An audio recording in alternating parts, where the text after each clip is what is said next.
Watch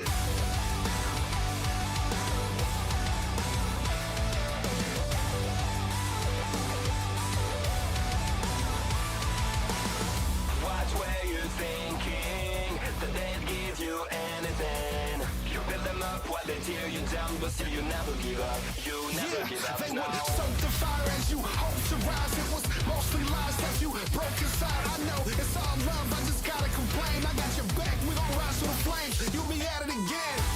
I won't let go. I'll be by your side. Won't let you drown. I won't let go, and nothing can stop me. I'm broken.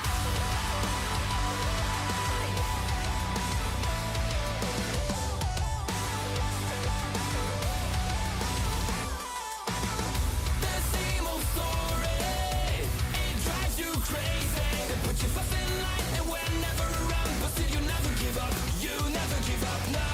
That's what you do. You throw it all away. That's pain inside. Face it and throw it all away. I won't let go. I'll be by your side. Won't let you drown. I won't let go, and nothing can stop me. I'm laughing at all your problems and calling you out your name. They walk all over your carcass and chalk it up to the game. They're ripping your heart apart and just toss it into the flames. And through all of that pain, you were made.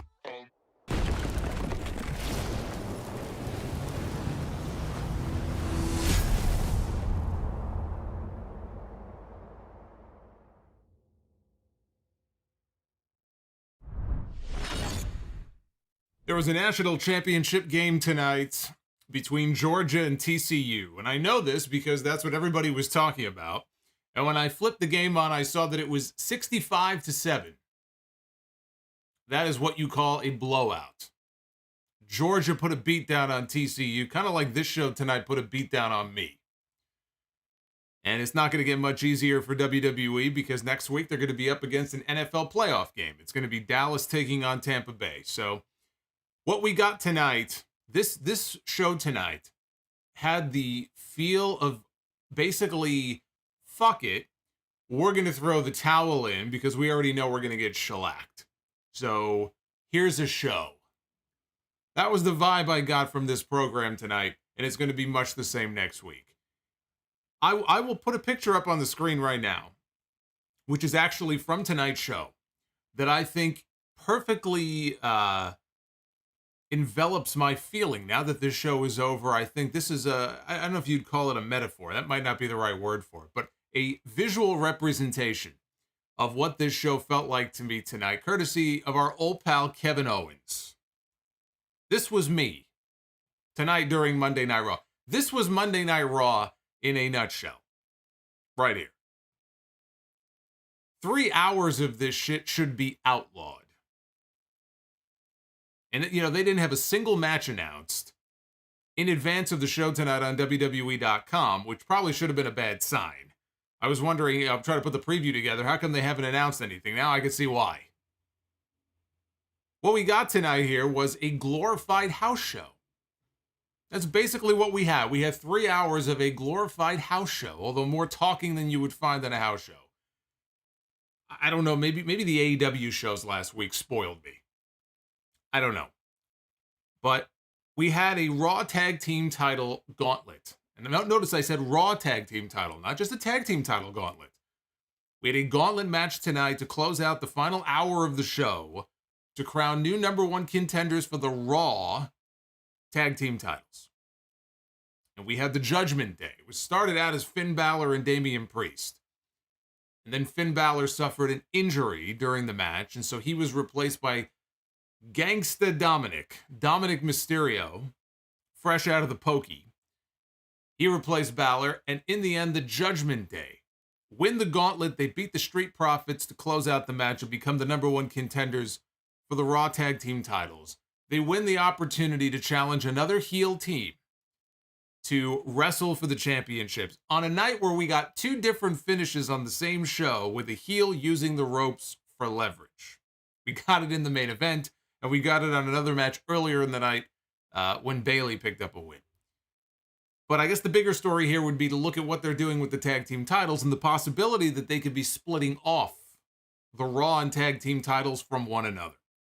It looks like they may be doing that.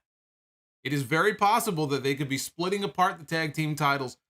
My impression when this show is over is that we're going to probably have new tag team champions in the Judgment Day, and they could be moving on to do something for the titles of WrestleMania with Rey Mysterio and Bad Bunny. Because there's been a lot of talk about Bad Bunny being involved in WrestleMania in some way. You knew they were going to come back to Rey and Dominik at some point, right? You know that you're heading back to something with Rey and Dom. So it looks like we might be getting the titles split off. It might finally be happening. But Dominik Mysterio also tonight shared with us his harrowing tale of his time behind bars. And it is a real indictment of our criminal justice system that this young man was forced to endure the type of stuff and go through the type of stuff that he had to. Dominik, I'll say one good thing about this. Dominik is seriously my favorite thing on Monday nights. I don't know how that happened. I think it was just a gradual thing over time. Him joining the Judgment Day is the best thing that ever happened to him. It's the best thing that ever happened to the Judgment Day. Fits like a glove. He has seriously become the thing that I look forward to the most on this show. And I don't know if it's so much, oh, he's so great, or if it's just an indictment of how bad the show has been. But if you ask me, what's the one thing I look forward to most on Monday nights? On Fridays, it's Sami Zayn.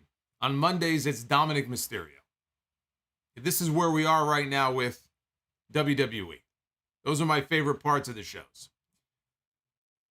We had new names announced for the Royal Rumble, mainly the men's Royal Rumble match. Seth Rollins is in the Rumble. Austin Theory is in the Rumble. Bobby Lashley is back. He is back from his suspension, and we found out the reason why Bobby Lashley is back from his suspension, and it has to do with MVP going to Adam Pearce. Now we know what MVP was talking to Adam Pearce about last week when we spotted him in the back. He went to Adam Pearce and he got Bobby Lashley reinstated back on TV for the first time in 4 weeks. And so even though it hasn't officially happened yet, we now know that the Hurt Business reunion is on the way. Bobby reconciled with him. He said, you and I are cool, but he wasn't ready to do anything more than that. But obviously we are heading towards a Hurt Business reunion. Shelton Benjamin and Cedric Alexander were in the tag team gauntlet. They didn't fare too well. But those really were the highlights of this show today. Oh, and we got an Uncle Howdy appearance, which we'll be talking about in a little bit. If you've seen any of the other Uncle Howdy appearances on SmackDown over the past several weeks, you didn't miss anything. Because it was more of the same. This is your Monday Night Raw review here for January 9th, 2023. I am the Solomonster. Subscribe, drop a super chat. I'll be reading them a little bit later on here during the stream, and like this video. If we could hit 350 likes, we will do Be the Booker a little bit later on tonight. I'm trying to wake myself up here from this 3 hours of just mediocrity that we sat through tonight. You can pick and choose certain parts of the show that you like. And the ending of the gauntlet, it picked up there at the end a little bit. It was some good energy from the Street Profits. It got good there at the end, but my fucking God. What has happened? Things were picking up. There was a certain energy that this show didn't have for so long. Back in August when Triple H first took over, it was the beginning of August. Here we are at the beginning of January, and we're right back to where we were. I don't understand. Show opened, of all nights, with Kevin Patrick telling us on commentary that there has never been a better time to be a fan of WWE. Yes, that was Kevin Patrick's opening line here on Monday Night Raw. There has never been a better time to be a fan of WWE. And I wrote in my notes here, was Vince back on headset? Maybe, right? We know he's back. He's not back as in behind the scenes. He's not back in the chair, but I don't know. Maybe he was. I was waiting. I thought that the line was about to come, putting smiles on people's faces. I thought we were about 5 seconds away from that. Then we got another Kevin Owens. He came to the ring to kick things off tonight with a promo. He started talking about his match with Roman Reigns at the Royal Rumble for the Undisputed Championship when he was interrupted by JBL's theme music. Oh, joy. So out comes JBL to interrupt Kevin Owens. He insults the people of Alabama, which is where they were tonight. They were in Birmingham, Alabama. He insults the people of Alabama, or as he called it, Redneckville. He said nobody believes that he could beat Roman Reigns, and he introduced the last man to ever pin Roman Reigns, which is true. He is indeed the last man to ever hand Roman Reigns a pinfall loss in WWE. It was back in 2019. He introduces us to Baron Corbin. You know that you're off to a great start. It's going to be a really exciting night of wrestling action when we kick things off with Baron Corbin at the beginning of the television program. Corbin comes out. He says that Roman Reigns, he uses a sports analogy. He says that Roman Reigns is Georgia, and he says Kevin Owens is Alabama, for all you college football fans. And as Corbin continued to talk about winning the Royal Rumble, and he's going to go on to WrestleMania, he's going to challenge for the Undisputed Championship. I'll put it back up on the screen here. This was all of us. This was certainly me. I won't speak for all of you, but this was certainly me and Kevin Owens. Me and Kevin Owens. This is what you call a mood. This was a Monday Night Raw mood tonight. He rested his head on the top turnbuckle, and he fell asleep. And JBL was trying to get his attention, and he asked Owens if he was in a food coma. Corbin said that if Owens wanted to take a nap, he would be happy to go in the ring and put him to sleep. And Owens said that he was in the type of coma where JBL and Corbin spoke for 3 minutes and said absolutely nothing of interest. And he said, look, I'm dressed for a fight, because I assumed the bloodline was going to show up tonight. So I came here tonight dressed for a fight. Says, you two blowhards, you guys will do just fine. Owens said that Corbin could charge the ring and take a stunner, or they could have an actual match, and he could take a stunner that way. And that led to Kevin Owens against Baron Corbin. That was our opening contest here tonight on Raw. Owens hit a swanton bomb for a near fall, and then he ran into a big boot. Corbin did his slide to the outside, rushed back into the ring spot, and hit a DDT for a near fall. Corbin performed Deep Six. He was shocked, though, that he didn't get the pin, even though he never, ever wins with the Deep Six. He was shocked by this. He couldn't believe it.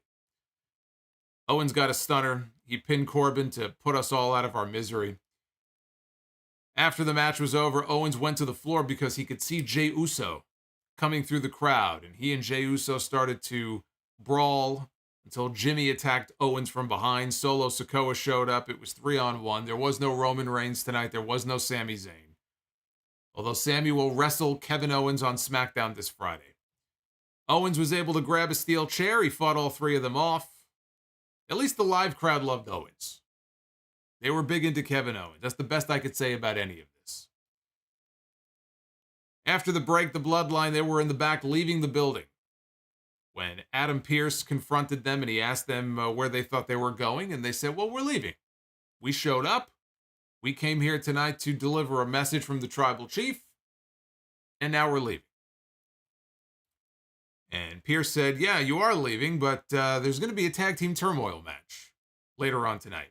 And the winners of that tag team turmoil match will become number one contenders for the Raw tag team titles. And that caught my attention right away because he specifically mentioned the Raw tag team titles. Since Roman Reigns unified the titles, and since the Usos unified the tag team titles, I don't believe with the Usos, we have had an individual Raw tag team title match or SmackDown tag team title match. It's pretty much just been undisputed. So this would be the first sign of a potential split of the titles, which again, I'm of the belief here, seeing what they did tonight, that they probably are going to change the titles, just because why all of a sudden? Why all of a sudden would it be for the Raw tag team titles instead of the undisputed tag team titles, unless there was a reason for it? So that's going to be something to keep an eye out for. But I noticed that right away. As soon as he said Raw tag team titles and then it was in the graphic, it was like, oh, okay. Maybe they are looking to split these things up. So they went to go leave. Pierce stopped Solo Sikoa and said, you guys are leaving, but Solo is staying. And he said that Solo was going to be staying, and they protested. They said, yeah, but Kevin Owens is still around. And Pierce said, don't worry about Kevin Owens. He's not, I told him he has to leave also. But he said Solo would have to stay back and wrestle Dolph Ziggler later on tonight on this show. And the idea, just the idea, that Solo's punishment was going to be Dolph Ziggler. This was Adam Pearce's punishment for Solo Sikoa and the Bloodline. I'm going to hold you back, and I'm going to put you in a match with Dolph Ziggler. Hilarious. The most hilarious thing that I have heard all year.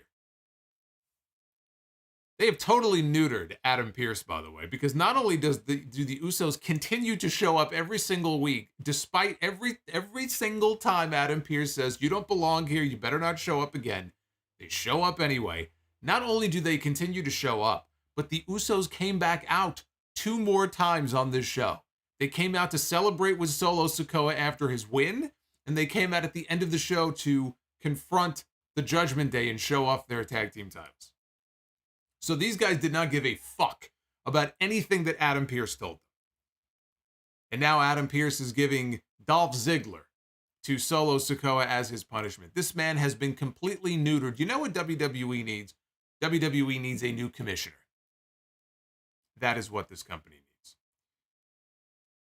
So they recap the Raw Women's Championship match from last week. If you remember last week's show, it was Bianca Belair defending her title against Alexa Bliss. They showed us highlights of what happened last week, and Alexa Bliss snapped, and she got herself disqualified. And then she laid out Bianca Belair when the match was over. Come back live. Kevin Patrick said that Bianca was left with multiple stitches. She had stitches, I think, right above her chin as a result of that attack. And all of a sudden, as he's speaking, live at the announce desk at ringside, we see Alexa Bliss come walking into camera frame, and she steps up on top of the announce desk with a microphone in her hand. She said that Bianca is afraid of her because she is the face of evil. I know when I look at Alexa Bliss, all I could think to myself is, this is the face of evil. She calls herself the face of evil. And she doesn't feel bad for what she did because she said that she hasn't felt this good in a very long time because she is finally taking control, and she says that she is the one in charge. She said that she has the whole world in her hands, and she is not afraid to tear more scars into Bianca's face and take the Raw Women's Championship away from her. And all of a sudden, we get another Uncle Howdy video. We don't get any of these videos typically on Raw. They usually only happen on SmackDown. So this might be the first Uncle Howdy video like this that we've had. Here on the, we've had glitches and stuff like that. We got a full-on Uncle Howdy video here. First, though, it shows us clips. It's got spooky music in the background, and they're showing us clips of a playground somewhere in a park somewhere outdoors. They're showing us a playground. It's not Alexa's playground, if you remember the pandemic era shows, but it's a playground somewhere. And then we see the guy with the mask, right? We see it's Uncle Howdy. Not only with the Bray Wyatt mask that he wore the night he came back, but we do eventually get a shot of Uncle Howdy in the big latex mask. And we hear him saying, you feel like you're in charge? Do you feel like you're in charge? Right? We got the whole voiceover. So then we hear Uncle Howdy's entrance music, and the arena begins to smoke, right? We see all the smoke, and out comes Uncle Howdy. He walks out onto the stage. We see Alexa Bliss. They cut back to her still standing on top of the announce desk. She's staring and watching at what's happening, and she has a very kind of angry expression on her face, the face of evil, right? And so all of a sudden, they cut to commercial. That's it. That was the end of the segment. They cut to commercial. So we get another cliffhanger ending to one of these Uncle Howdy segments. How many times are we going to get a cliffhanger ending to one of these segments before they actually give us something new? Before they actually kind of move things along in a way that can, hold my interest here. I will tell you, I'm bored with this already. This is fucking boring. I'm just waiting for something to happen. Now, PW Insider had a report earlier today that Bo Dallas was spotted backstage on Monday Night Raw tonight. So I think that pretty much gives away who's under the Uncle Howdy mask. We didn't actually see him on TV, although it may have been him under the mask. So, yes, Bo Dallas was backstage at Raw tonight. All I can say is that we better get some kind of reveal here by the Royal Rumble. They're going to do that pitch black match at the Royal Rumble. It's going to be Bray Wyatt against LA Knight. We better get something at the Rumble. I'm tired of all these teases and all these cutaways. It's just I'm done with it. Like, I'm tired of it already. October, November, December, January. Okay, how many more months of this are we going to have? As far as Alexa goes, I'll say this. At least Alexa finally has something to do. The Alexa Bliss that we saw tonight when she stood up on top of the announce desk and she started cutting that heel and I had people trying to tell me last week, it's not a heel turn. We even had somebody in the chat, I think. It's not a heel turn. She's a fucking heel. It seemed pretty clear to me based on what happened last week. She attacked the referee. She attacked the babyface champion and bloodied her up. Yeah, she's a fucking heel. And watching her on top of the announce desk cutting that promo tonight, this was the closest thing to the Alexa Bliss of old that we have seen since she came back. Since she came back, it's almost like there's no life in her eyes. She's just sort of there. She had the new music. She was a babyface. She was just smiling, but there was nothing there. There was no real personality. There was no character development really of any kind. This was the first time since she came back that Alexa Bliss felt like and looked like Alexa Bliss. So at least she finally feels like now she's got something going on, which has not been the case now for many months since she came back. So when they came back from the break, it was on to the next. Again, there was no Uncle Howdy, there was no Alexa. That was the end of that.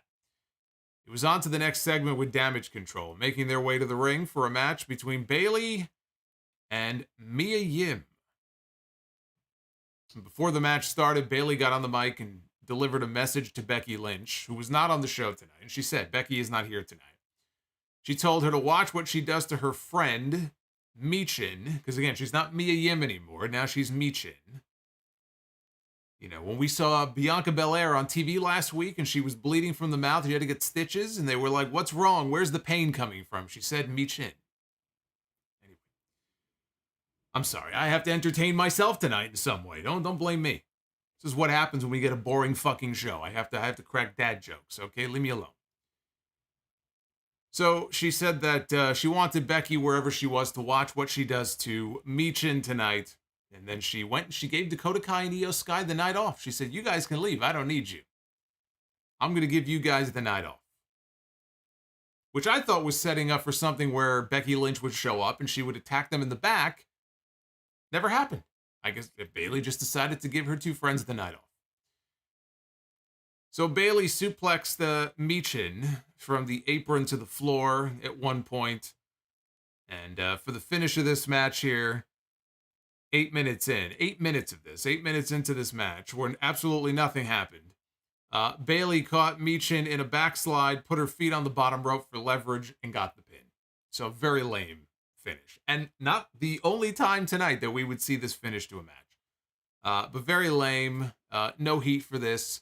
They sacrificed Mia Yim because right now it's Bayley and Becky. That's the story. That's the program right now. And they wanted to give Bayley a win and, keep her rolling along for the eventual rematch with Becky Lynch. Corey Graves had an interesting line, though, after the match was over, when he said, another rough night for Michin and the OC, which is an ominous line. Not untrue, but I think a very ominous line here for the OC, which, I mean, the OC is dead.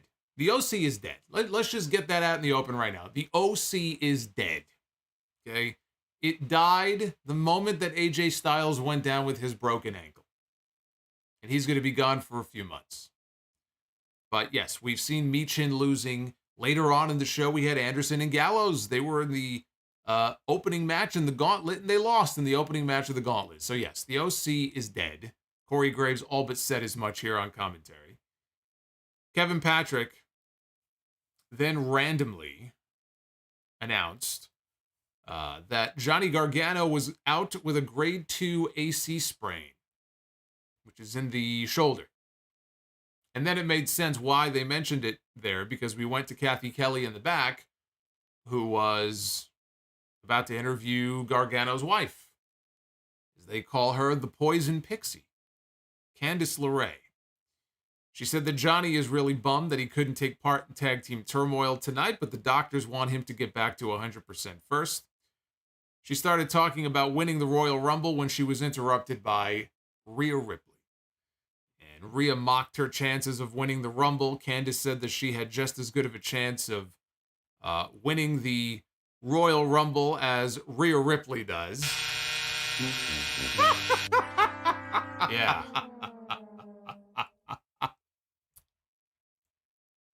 I mean, if ever there was a moment for me to play that, I mean, come on, give me a break. I think the doctors should have sent Candice home with concussion symptoms to be with her husband after saying what she said here in this promo. So Candice issued a challenge to Rhea for a match. She accepted, so that match was made for later on in the show.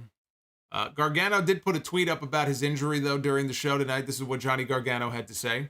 I injured my shoulder at a live event in Toronto, and the medical team is going to protect me from myself for a bit. But you better believe I'm going to do everything I can to get back in that ring so I can be that guy that you all know I can be. Just let me in that Rumble. So I don't know what the normal length of time is for a grade 2 sprain in the AC joint. I would be lying if I said that I knew, but it sounds like there's a possibility he could be back in time for the Rumble. But, again, they've been bitten by the injury bug a bit recently. AJ, now Gargano, so hopefully he can get back soon. We still have yet to see the Johnny Gargano that I love from NXT has yet to make an appearance here on the main WWE roster. And there are a lot of people who just don't like him, or they didn't follow NXT and they see him, oh, it's a small guy, or, he's boring. And he's been doing mostly comedy since we saw him debut on the main roster. It's mostly been comedy shit with him and Miz and Dexter Lumis. But the Johnny Gargano that went in there and had the kind of matches in NXT that he had with Andrade, and had the kind of matches that he had with Tommaso Ciampa, and had the kind of matches that he had with Adam Cole, we have yet to see that man on the main roster. He has yet to have a program or a real feud with anybody for him to really showcase what he can do. We saw Johnny as a heel in NXT with The Way, and, that was entertaining. But the Johnny Gargano that I loved from NXT was underdog babyface Johnny Gargano. One of the best babyfaces in the history of that NXT brand. We have yet to see that. We have yet to see, possible DIY reunion. Again, Champ is also hurt. They've been bitten by the injury bug. Eventually, hopefully, those two will be reunited as a tag team, because I think they would be a huge shot in the arm for the tag team division. But until they get healthy, we're not going to see any of that.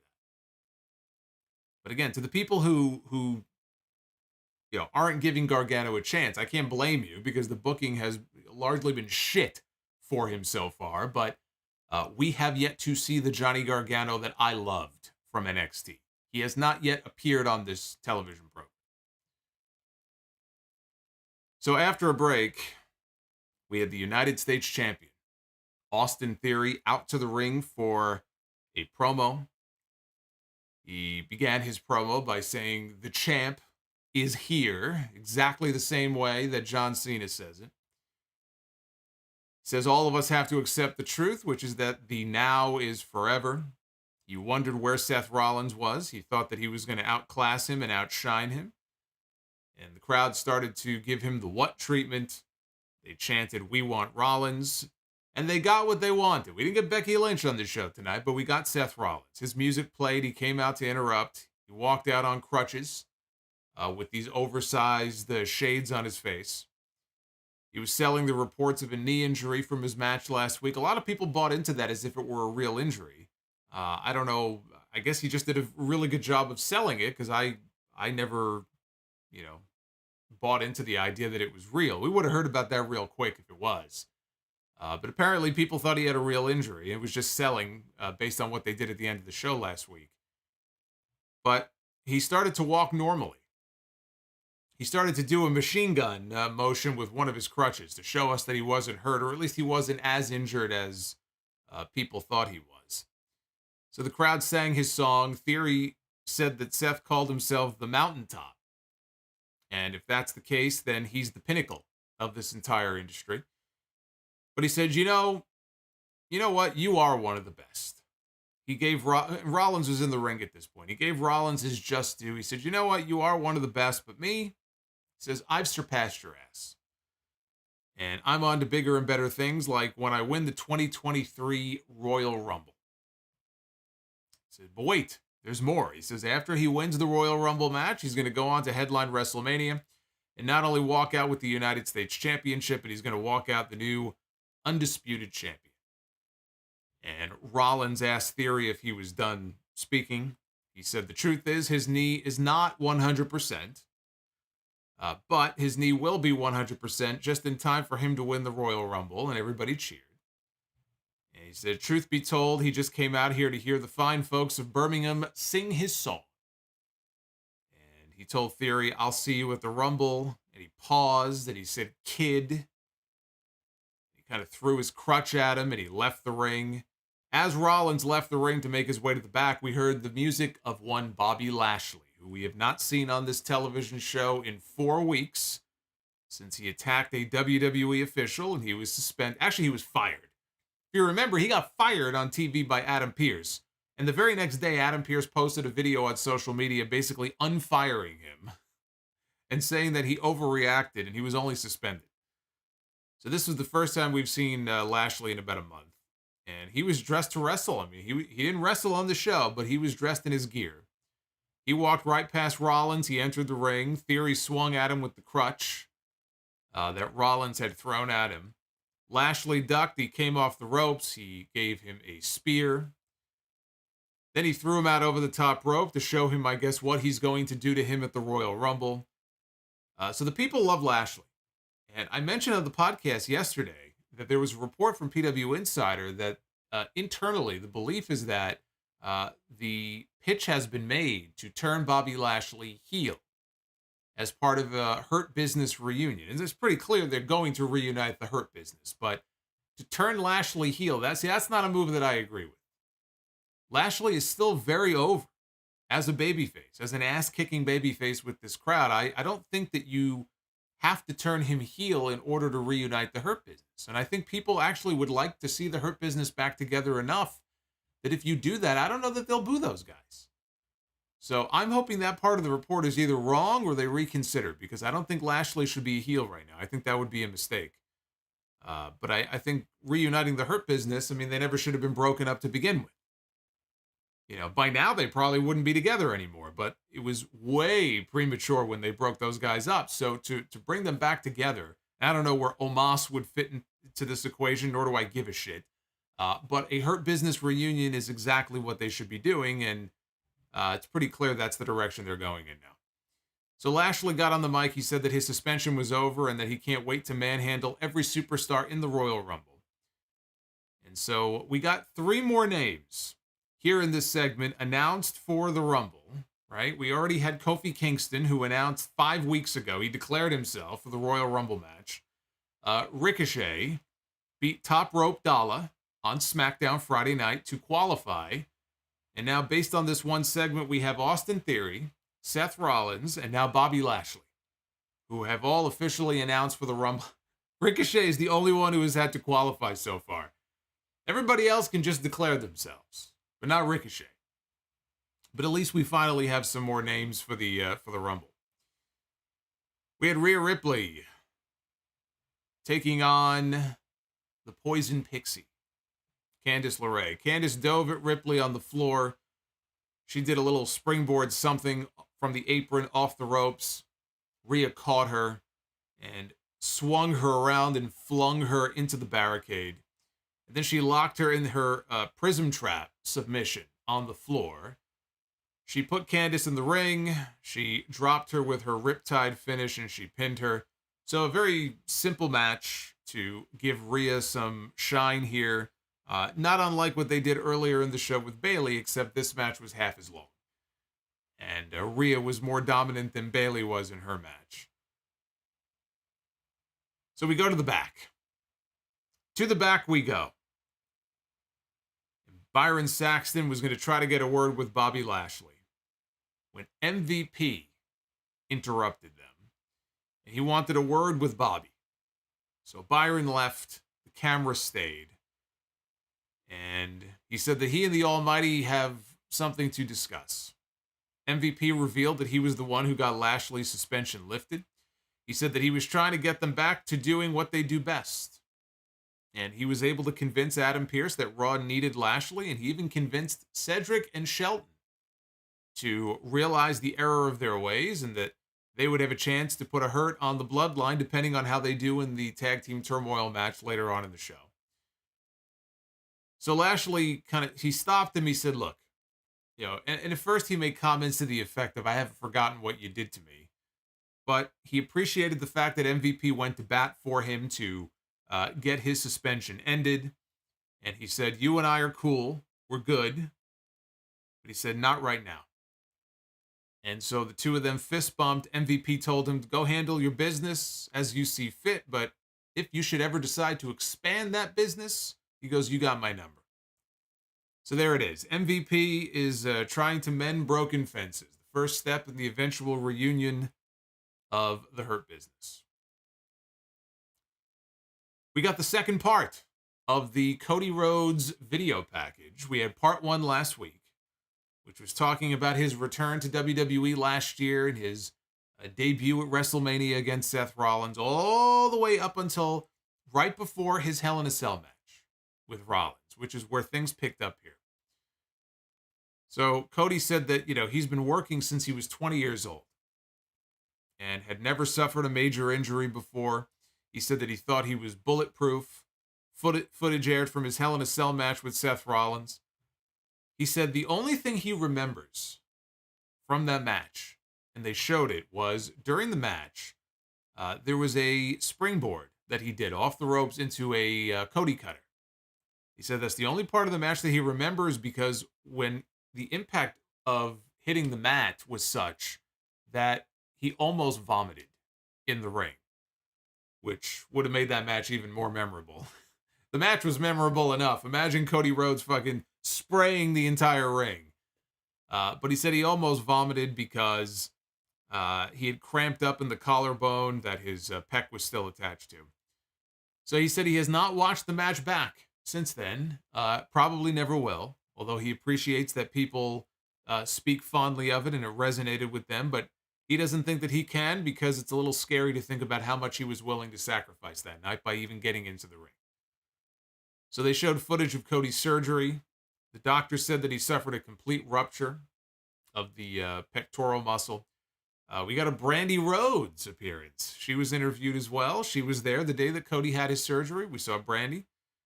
And the surgeon said that things went better than planned because it was a muscle injury and not the tendon injury that they thought it was. Cody said that questions began creeping into his head about whether or not the surgery was successful. When he woke up, was it a success? How long is this recovery going to take, right? He was filled with all these questions, and then they showed him arriving at his training facility. He said, now the work begins, and a graphic on screen said, to be continued. So, as I said last week, when they aired part one of this series, this is going to be paying off with Cody, probably in the very last video they air, announcing himself, as many others have done so far, announcing himself for the Royal Rumble match. The possibility of him, being a surprise in the Rumble the element of surprise was eliminated the minute they decided to begin airing these videos. They decided to go with basically the Triple H return from 2002. Remember, we heard U2 on television every week. It's a beautiful day. And they had the video package for him. And then he popped up on Raw from Madison Square Garden, one of the biggest reactions in company history. And he announced himself for the Royal Rumble match. You know, the minute you start doing that and putting these videos out, the element of surprise is gone. Because people are just going to assume he's going to be there anyway.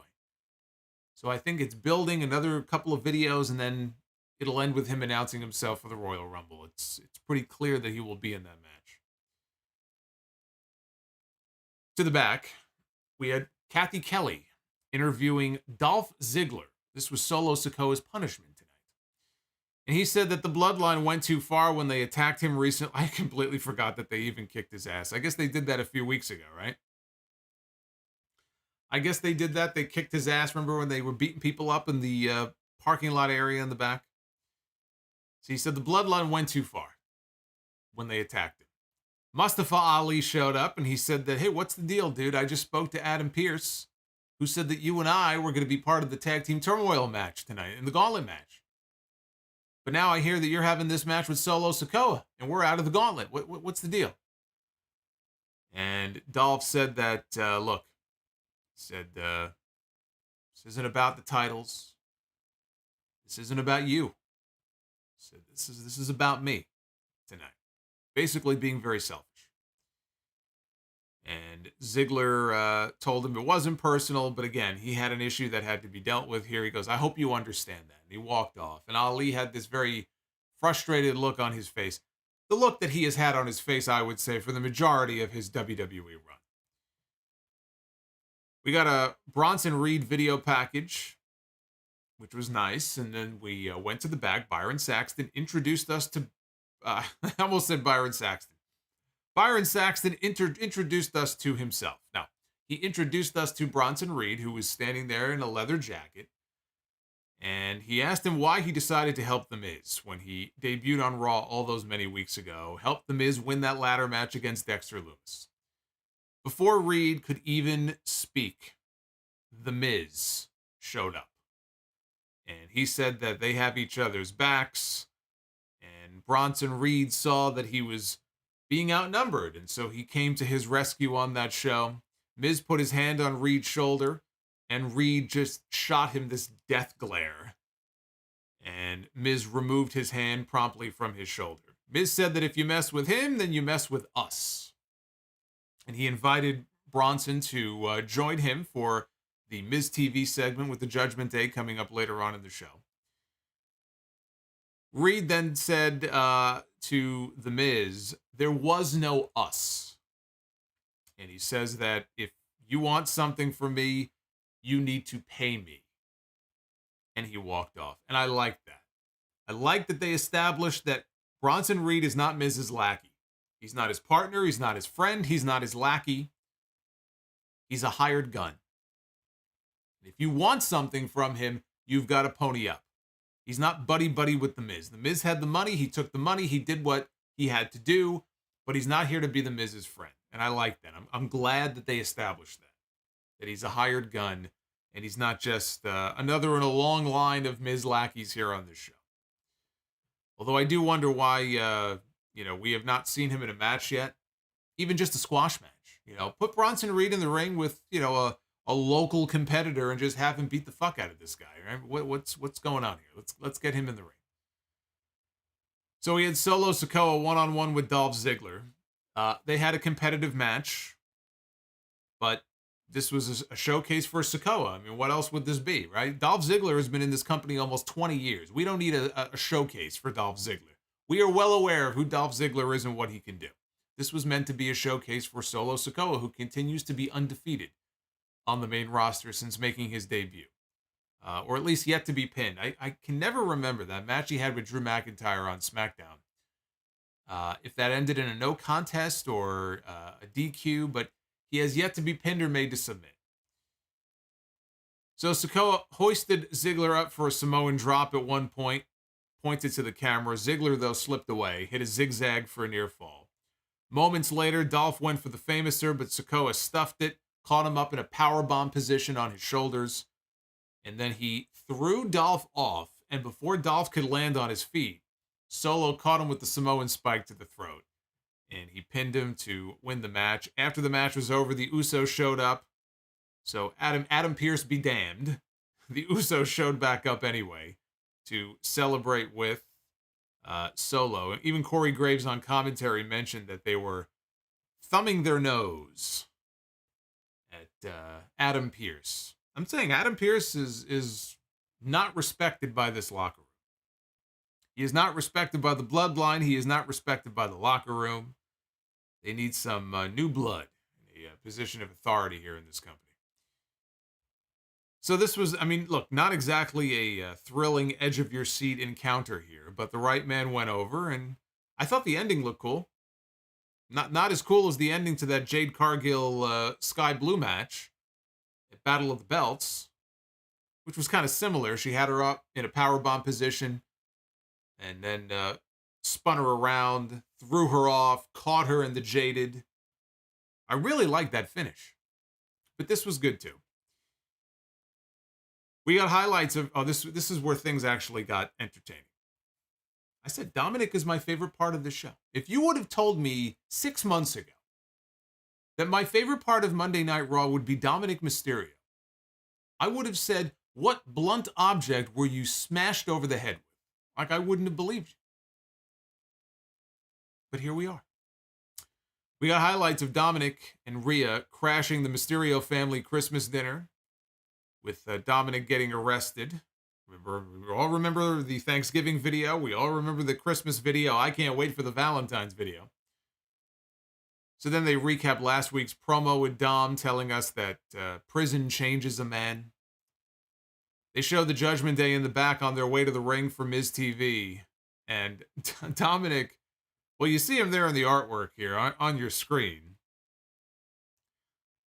Dominik was wearing a purple bandana that was covering his mouth and the whole bottom portion of his face.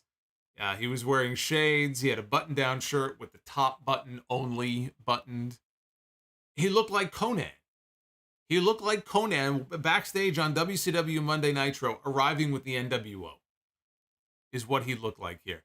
And it's actually appropriate. You know, he offered, this is according to Conan, did you know that Dominik offered him one of his kidneys? Conan is in need of another kidney transplant. He had one many, many years ago.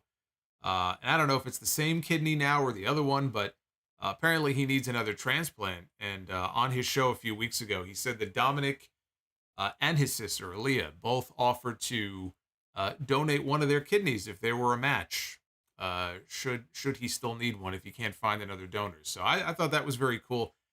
And, you know, it just shows you how close that family is with him, because really a lot of Rey Mysterio's success can be owed to Conan, who's been one of his best friends for many years. Conan is the one who really brought him into a lot of places and opened doors for him, especially, you know, in ECW, WCW. So obviously they're all very close, and the fact that they would be willing to do that, I think, speaks a lot to how much they think of him. So after a break, Kathy Kelly was in the back with Damage Control. And Mia Yim showed up and said that all Bayley proved tonight was that she was a cheat. Bayley said that the difference between herself and Becky Lynch is that she's not afraid to ask for help. And she's also not above asking for help to kick someone's ass. And that was the cue for Dakota Kai and Io Sky to jump her. I mean, they were already there, but they attacked Mia. And then they held her up while Bayley was talking to her, and Bayley told Mia not to trust somebody who wouldn't be there for her. So Io gave her a kick to the side of the face, and they left Michin laying on the floor. You know, when Adam Pearce showed up and he asked poor Mia, you know, she saw Mia, or he saw Mia laying on the floor and didn't know what happened. He said, "What happened here?" And supposedly, from what I understand, she told Adam Pearce that Io Sky, you know, kicked her in Michin. I don't have that confirmed, but that's just something that one of my sources told me. So we had The Miz. He was out next for Miz TV. I hope I'm entertaining you. I know I'm entertaining myself. So really, at the end of the day, that's all that matters. As long as I'm entertained, then that's all that I really care about.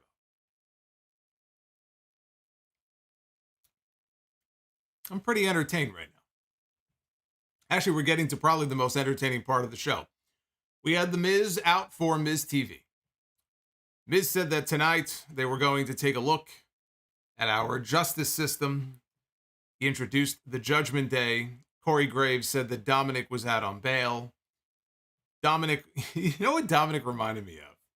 As I was watching him come down to the ring. I don't know why I thought about this, because in the movie, they're not even really dressed like him per se. The first thing I thought of when I saw Dominik, we'll see how many of you get this reference. I thought of Los Locos. And do you remember the song? How many of you remember the Los Locos song? Los Locos kick your ass. Los Locos kick your face. Los Locos kick your balls into outer space. You remember what movie that was from? I thought of Los Locos. He looked like he was a member of Los Locos out there. So Dominik also had a teardrop tattoo sharpied on his face. This was perfect. Miz asked what it was like on the inside. And Dom said one thing he learned is that snitches get stitches. I've never been to jail. I learned that years ago. I thought everybody knew that. He said, imagine being locked up with the world's most dangerous people and not knowing when your next meal would be. And he says it's push or be pushed. He said that he thought if he was ever going to see mommy on the outside again, he didn't know if he'd ever see her again. And he said he was going to have to do what he needed to do. He said that he learned he was going to have to grab life by the balls, kind of like what Maurice does to The Miz. Dom said that he was in his cell one day. Told us a little story. And he was in his cell one day, top bunk, with his cellmate. He heard his cellmate say that he wanted to punch a hole in his face. So what did he do? He hopped down from the top bunk. He slapped him awake, and he asked the guy, do we have a problem here? And that was the end of that. He says now he truly knows how Martha Stewart feels. So Miz says that his sources tell him that Dominik was only in county jail for a few hours. And the Judgment, they all took exception to this, and they stood up to confront Miz, and Miz said, well, maybe I was misinformed. Damian Priest said that Dominik was here to watch Finn and Priest win the tag team turmoil match tonight to challenge the Usos. We heard the OC's music. They interrupted. Out came Gallows and Anderson to kick off tag team turmoil. This is our main event. It was 10:05 p.m. So you knew that they were going to go nearly the full hour here. Now, we have seen gauntlet matches on TV, right? We've seen gauntlet matches before on Raw. We've seen gauntlet matches before on SmackDown. I remember when Kofi Kingston had to do a gauntlet many years ago in the midst of Kofi Mania heading into WrestleMania 35. I remember an excellent gauntlet match that Seth Rollins was in on Raw a few years ago, where I think Seth went 45 minutes. That might have been the gauntlet where he beat John Cena, and who else did he beat? There was another big name, I think, that he beat in that gauntlet match. It might have been might have been Roman Reigns, actually. It might have been Roman Reigns and John Cena. So you've had these gauntlets that go 45 to an hour that could be really, really good. It picked up at the end, but this was not one of those gauntlets. This was not one of those gauntlets that you're going to be thinking about and talking about 6 weeks from now, let alone 6 months or a year from now. So it opened here, Tag Team Turmoil, for a shot at the Raw Tag Team titles, with the OC here against the Judgment Day. The thing I loved about this match, though, it wasn't so much the match itself. It was Corey Graves. Corey Graves was having way too much fun on commentary with this Dominik stuff. And really, I mean, can you blame him? I mean, it's the best fucking thing on the show. So the first fall with the OC, I thought, very dull. Very dull. Crowd did not give a shit. Anderson tagged in. He set up for a double team move. Dominik tripped Anderson, though, when he ran the ropes. This is while the referee had been tending to Damian Priest.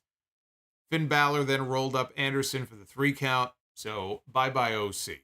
Like I said, the OC is dead. Out to the dustbin with them. Shelton Benjamin and Cedric Alexander, they were out next. Kevin Patrick said something stupid on commentary that pissed off Rhea Ripley. And so Rhea Ripley, who was out there cheerleading with Dominik, could hear what Kevin Patrick said. And she told him to shut his mouth. Dominik yelled that he did. He said, "I did my time." He told Kevin Patrick, "I did my time." Corey Graves told Patrick he better be careful or he might get shanked. They went right at Balor and Priest. Did Benjamin and Cedric. They took it to them. Took control of the match. Alexander hit Priest with a neuralizer kick for a 2 count. Priest hit the South of Heaven chokeslam, and then Finn Balor followed up with the coup de grace off the top rope, pinned Cedric Alexander to advance in the gauntlet match. That brought out Alpha Academy. They were out next. Chad Gable and Otis. It was a year ago tomorrow that they won the Raw Tag Team titles from RK Bro. A little bit of trivia there for you. January 10th. Actually, it is already officially January 10th. So it was a year ago today that Gable and Otis won the Raw Tag Team titles. Graves said that Dominik is like James Dean with street cred. There were chants of "We want Otis." He eventually took a hot tag and gave Damian Priest and Balor big splash in the corner. Otis looked to the crowd and he gave them what they wanted. He gave them the caterpillar. This was total babyface Otis here. He was being cheered like a babyface and he worked the match like a babyface. Although I don't think that it was a babyface turn, but in front of this crowd, they loved Otis. So Balor pulled Gable on top of him while Otis was setting up for a splash from the middle rope. So he grabbed Gable basically as a shield, to shield himself from the impact. Otis hit this big splash from the middle rope, and Balor, being on the bottom of the pile, got crushed. And he rolled out to the floor. Otis turned around into a kick from Priest, who followed up with a clothesline, pinned Otis. After the match, Balor is outside, and he is selling extreme rib pain. And now he's sitting on the ground, his back up against the announce desk. Everybody is crowding around him. Dominik, Rhea, Priest. Adam Pearce comes out with a bunch of officials to check on Balor. And they try to ascertain whether or not he could continue here in this gauntlet match. And Priest tried to pull Balor to his feet. Balor winced in pain. And the trainer told Adam Pearce that Balor was not able to continue. He was not going to be able to continue the match. Priest said that the Judgment Day could forfeit, or Pearce rather, said that they could forfeit, or they could substitute Dominik in place of Finn Balor.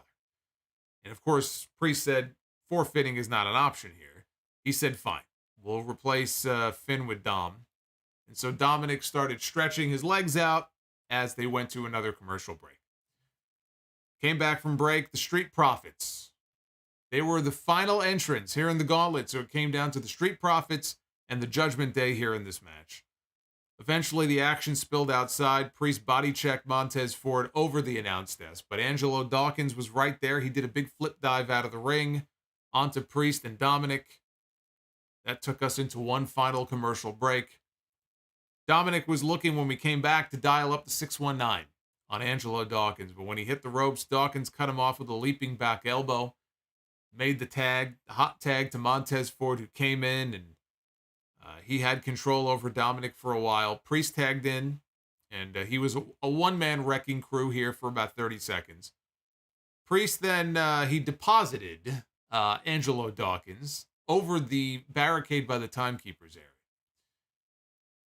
After he does that, Montez Ford is in the ring. Dominik is basically hanging in the corner. He's hanging over the top rope.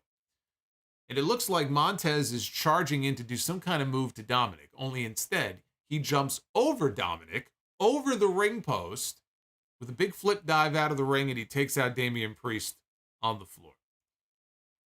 Priest recovers, and he does, he charges at Montez Ford, who does a big vertical leap in one jump up onto the ring apron, and Priest ran himself into the ring steps. That took him out of the picture. Montez Ford climbs up to the top rope, and he hits Dominik with a 450 splash, because Dominik is the legal man. So Ford hits a 450 splash. Priest pulls him out of the ring. There's so much stuff going on here.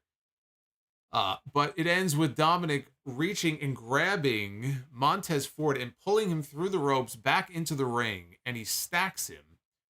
The referee does not see Rhea Ripley with the assist from the outside, and Dominik puts his feet on the ropes, and he pins Montez Ford to give the win to the Judgment Day. This was the second time on this show that we had the same exact heel finish with the heels using the ropes, which is just fucking lazy. But that's how the Judgment Day was able to win the gauntlet match. I will say that Balor stayed out there. He was sitting in one of the announce chairs. He didn't go to the back. And he was kind of selling and grimacing in pain the entire time, really selling it. And when the match was over, he kind of tossed his ice pack aside in celebration before realizing that he was hurt. So I thought Balor was great in his role. So Damian Priest ends up going about 50 minutes, 5-0, almost an hour, but not quite, here in this gauntlet. And the Judgment Day are number one contenders for the Raw Tag Team titles. They are confronted by the Usos. And if I'm remembering correctly, correct me if I'm wrong, when the Usos came out for the third time on this show, when they were supposed to be barred from the building after their first time, they came back. They came back again at the end of the show to hold up their titles and to do that final pose, stare down in the aisleway with the Judgment Day. Correct me if I'm wrong. I believe they came out to their theme music. Now, let me ask you a question. Just a very simple question. If Adam Pearce kicked the Usos out of the building and did not want the Usos in the building, why did they get entrance music when they came out at the very end of the show? Am I wrong? Did they not have their entrance music when they came out at the very end of the show? Maybe I'm misremembering because I was so checked out here by the time we got to the third hour. I just wanted this to be over with. But in any event, we had the face-off there at the end, and that is how mercifully, that's how the show went off the air to close things out. I thought the last part of the gauntlet was good. The Street Profits, I mean, they were showing off here like they had something to prove. And the fans were into it with them at the end there. But, boy, this show, man, this show as a whole, just an absolute bore. I don't really know what else to say about it. I thought this show was an absolute bore. It is Royal Rumble season, and I can barely bring myself to get excited. Royal Rumble is one of my favorite shows of the entire year. Maybe my favorite. In fact, I will say that the Royal Rumble is my favorite show of the year. And I can just barely bring myself to care. I mean, they have to find a way to pick up the energy with these shows. There's just no reason why I should be watching AEW last week. And I know they were in new markets. They were in Seattle. They were in Portland. But there's no reason I should watch those AEW shows like I did last week. And those fans, man, they are just on fire all night long. And I know this is a 3-hour show, but Jesus Christ, I mean, it was like a fucking funeral for 80% of the show. But you look at the show they gave them tonight, I can't even blame the fans. In order to have the energy, in order for the fans to reciprocate, you have to give them something to actually get excited about, and that's just not happening right now, at least not on Monday Night Raw. And tonight, it just felt to me like they just gave the show away. Was it because of football? I mean, the game ended up being a blowout, but they didn't know that. I think they looked at it and said, well, we're going to get blown out here, so why put our best foot forward? Why not put your best foot forward? I don't give a shit about the football game. I wasn't watching the football game. I was watching this show. If I'm watching this show, I expect you to put your best foot forward. We may get more of the same next week because they have a big playoff game next week. I don't think I could take 2 weeks of this show back to back like this. So they gotta step up their game here. This is terrible. But Raw Tag Team titles. Are they splitting the titles off? We'll have to wait and see. It sure looks like that's the direction they're going in. And I will tell you, I am not in favor of that. I am not as in favor of doing that with the tag team titles as I am with Roman's titles, because this show, they need a champion. They cannot have an absentee champion the way that they have. But the tag team division as a whole, I don't think still is strong enough to necessitate 2 sets of tag team titles. So I would actually rather see the Usos keep those titles unified, to be perfectly honest with you, as opposed to Roman Reigns, because I just don't think the tag team division is worthy and strong enough right now of supporting 2 tag team titles. Or if they have enough teams on one show, they simply will not have enough on the other. So I'm not really a fan of that move if that's what they're doing here. But as I said at the beginning of the stream, my first thought is if they're going to change the titles, and you have Dominik and Priest as the champions, it could be setting up for a match against Rey Mysterio and Bad Bunny. I'm telling you, there's a chance that we may end up with a tag team title match at WrestleMania with Bad Bunny, Rey Mysterio, taking on Dominik and Damian Priest. That may be the match for me. Maybe I'm looking too far ahead into the future. We'll have to see. They have to win the titles first. But that could be the direction that we're heading in. Hey, Toby Flanagan just gifted a channel membership, and the lucky recipient was Deputy Dog 313. So congrats to Deputy Dog. Thank you, Toby. Appreciate that.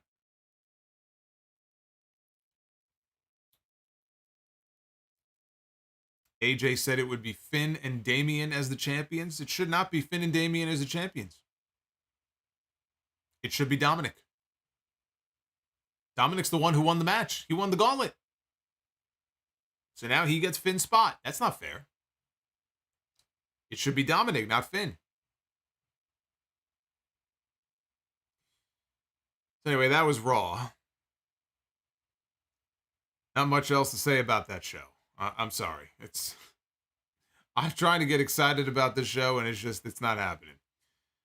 Let's see if I'm alone in my thoughts. Well, there you go. Obviously, I don't stand here alone in my thinking of this show tonight. But we have got 27% thumbs up, 28% thumbs in the middle, and 45% of you have given this show a resounding thumbs down. This was a dud. This was not a good show. So you can go vote at Solomonster. Let your voice be heard.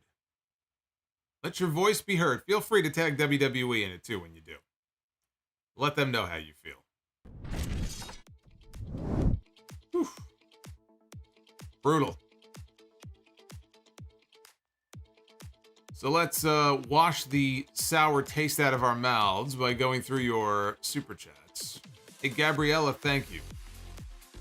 Says that the Solomonster is more exciting than Raw. I mean, that's a very low bar that you've set there, but I appreciate that.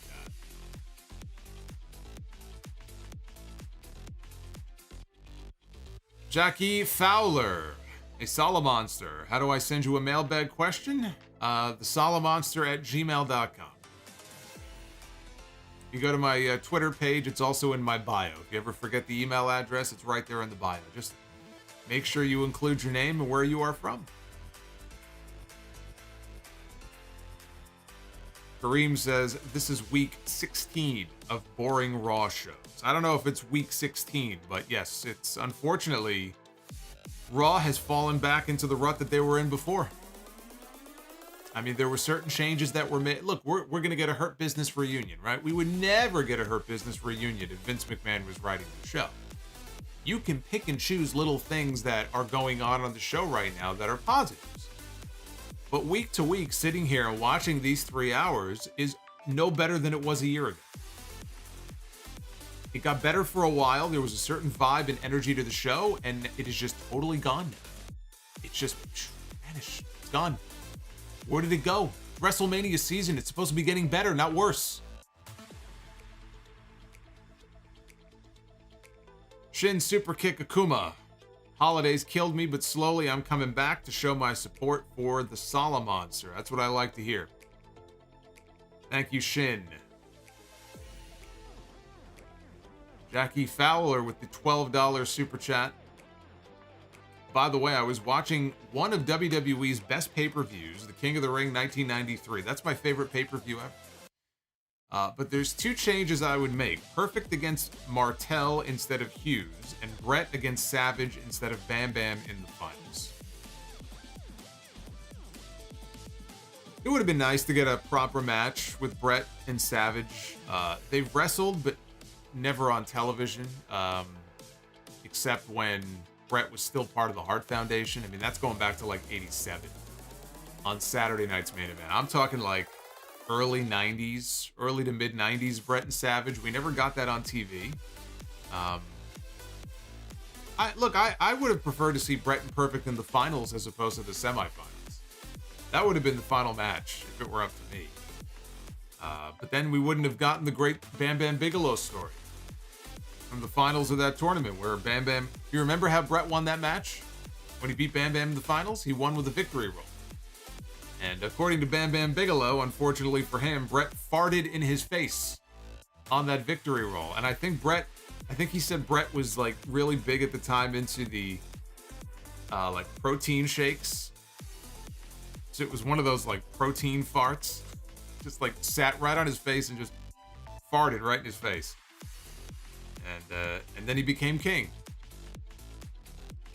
Queen Fire Panda with the $10 super chat. After a week of me being burned out of life because of mental illness keeps making a joke out of me, being here with everybody is really comforting. Well, Fire Panda, you always have a home here on the stream. You know that. You're part of the family. Deep delicious chicken and turkey with flavor. I don't care what anybody says about Kevin Patrick. He is not that bad on commentary. The man has personality. And I love his bantering with Corey Graves. He is not the right person for that position on Raw. I'm sure he's a nice guy, but no. No, it is not working out. Hulkling 93, Corbin's heat segment during the break. More of that, please. Deep Delicious says, Raw is not perfect, but I like wrestling being fun. Well, then this was not your show tonight, unless you're talking about the Dominik stuff, but I'm sorry, it's going to take more than just one person on a 3-hour show to get a thumbs up score out of me. Ultimate Elite can't believe what he just heard. Kevin Patrick, personality? Are you kidding? He might have a great personality, but it definitely, you don't get to see it on this show. Troy King, longtime fan for 10 plus years. Love your work, Solo. Thank you, Troy. Thank you very much. Rodimus Prime with the $5 super chat. From Raw being trashed, TCU getting stomped by Georgia, it was a boring night of TV. Just painful. Boots with the $2 says, Alexa did not punt Corey's head into 2025. Lame. Is that something that she said she was going to do? Did she promise to do that? I don't know where that's coming from. Justin Logue, Raw Wizard needs entertainment badly. Raw Wizard? What is that?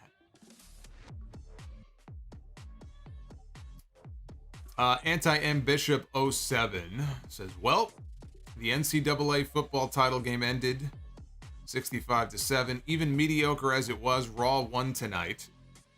Plus PWG Bola was epic, I heard. All the best. Chris Jericho showed up at Bola with the entire Jericho Appreciation Society, and they had a match. Based Beerus, God of Seduction. Solo Ziggler with the hot pink. Just need the hair. I thought you were talking about me there for a second. Angel Silva with the $4.99. I know you always say Ford and Bianca will be a money power couple. I disagree. I think the real money is Rhea and Dom as a champion power couple. Well, then maybe Rhea and Dom should be going after the tag team titles instead. Sean Turner, TCU bros can't catch a break just like Triple H. Bremakian Productions, Vince McMahon is literally Joseph Stalin. Well, I don't think you know what the word literally means, but thank you, Bremakian. God of Seduction, additional members of the Hurt Business, Montez Ford. Not necessary. If MVP is still managing Omos, I think he would be the muscle for the group. So it would be Omos. Otherwise, they don't need new members. Also, how many wrestlers has Miz been affiliated with? Many. John Morrison, Alex Riley, Dexter, I guess you'd say Dexter Lumis, right? Bronson Reed, Damian Sandow, Tommaso Ciampa. I don't know if you want to throw Maurice in there, but there was somebody else. Who am I missing? I said Morrison already, but I thought there was somebody else. So yeah, at least 5. Dan Teller, you transcend wrestling for your fans like myself. You give me a friend to hang out with at the end of each show. Well, I'm very happy that you feel that way, Dan. We're all friends here, even when we disagree. Aussie of Steel, Meechin against James Ellsworth. There you go. You want to do a chin on a poll? Sean Turner, Angry Solomonster is the most entertaining. This was angry, tired Solomonster after 3 hours of Raw. This show just beats you down, man. It really does. When you get a bad Raw, there is nothing worse than a bad, boring Monday Night Raw. A boring Monday Night Raw is the absolute gutter worst. It just wears you down. Jared Jackson, 1 undisputed world title, 1 women's world title. Merge the rest except US and IC. No part-time champions, and push Bayley. She will have a great babyface run. King Bling Blah. Does revealing Uncle Howdy kill the mystique of him? I mean, it kills the mystery, but you know, I mean, what are you gonna do? You're just gonna not reveal it then for another? You want to do another 6 months of this? Do you really want to sit through another 6 months of this, where Uncle Howdy comes out and he does this and he tips his cap and then they cut to a fucking Burger King commercial? I mean, how many more months of this do you want to sit through? It's a cool entrance. He's got cool music. The mystique is already wearing off for me. Louis, your Meechin zingers were far more entertaining than this 3-hour snooze fest. I try.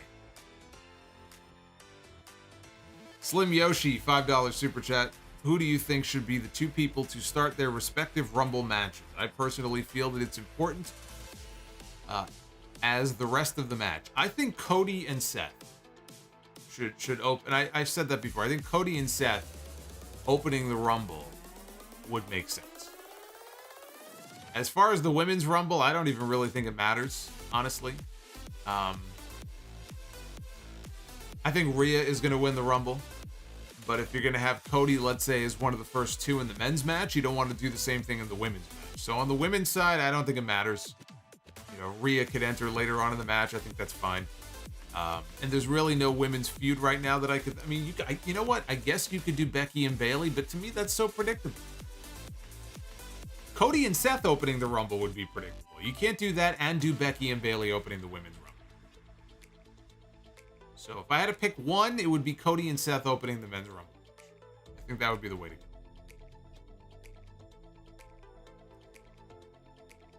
Juan Ocampo. Buy or sell King of My World or Rey Booyaka version 2.0 in 2006. I don't remember there being another version of his Booyaka song. I don't like King of My World though, so I'll go with the Rey Mysterio song. I'm not really a fan of the King of My World song. I was never into it.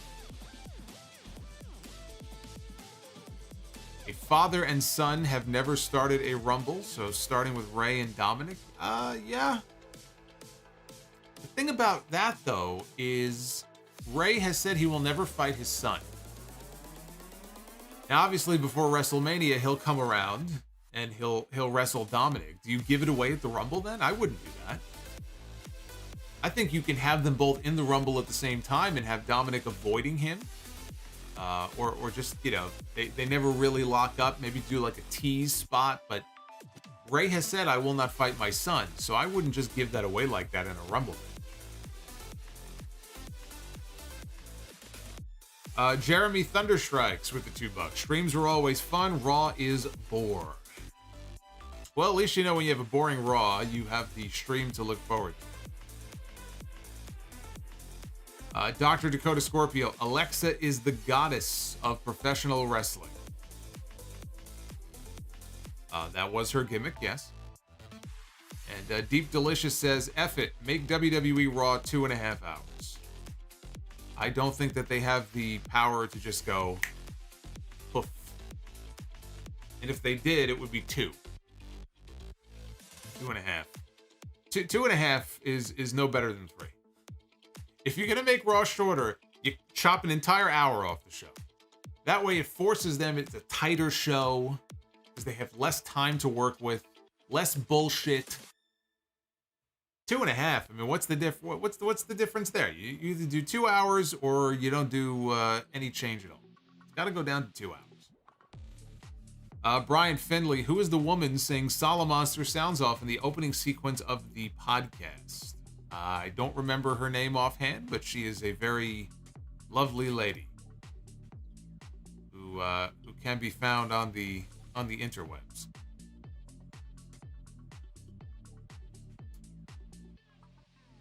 That's all I'll say about that. Cut it to 90 minutes. I'll do you one better. Cut it to an hour.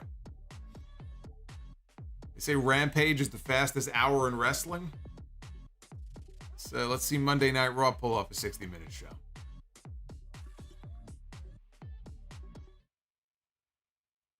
Oh boy. Well, we got to 400 likes. Thank you for that. I appreciate that. It does help out the video when you hit that like button. It tries to worm us into the algorithm so we could be recommended to other people. So even when we're done here, if you forget or whatever, you can hit the like button after the fact. A lot of these videos end up doing close to 1,000 or over 1,000 likes at the end of the day. But yeah, the more the merrier. So thank you for that. And let's do the deal. It is time to be the booker. Ladies and gentlemen, it is now time to be the booker. Who is that Bayley fan? You'd be very happy with the image that we are using here tonight for Be the Booker. There she is. Bayley is celebrating 10 years in WWE this month. 10 years for Bayley. Where does time go? Let's kick things off with men's Be the Booker.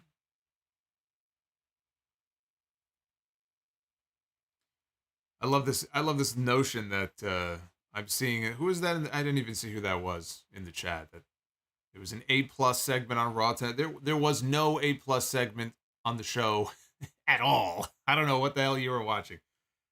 We begin here with Broken Matt Hardy. I think we landed on him a few weeks ago, didn't we? Broken Matt Hardy is back. Yes. All right, let's see. Broken Matt stepping back into the ring. He'll be taking on, I'm sure Broken Matt's biggest fan, Jim Cornette.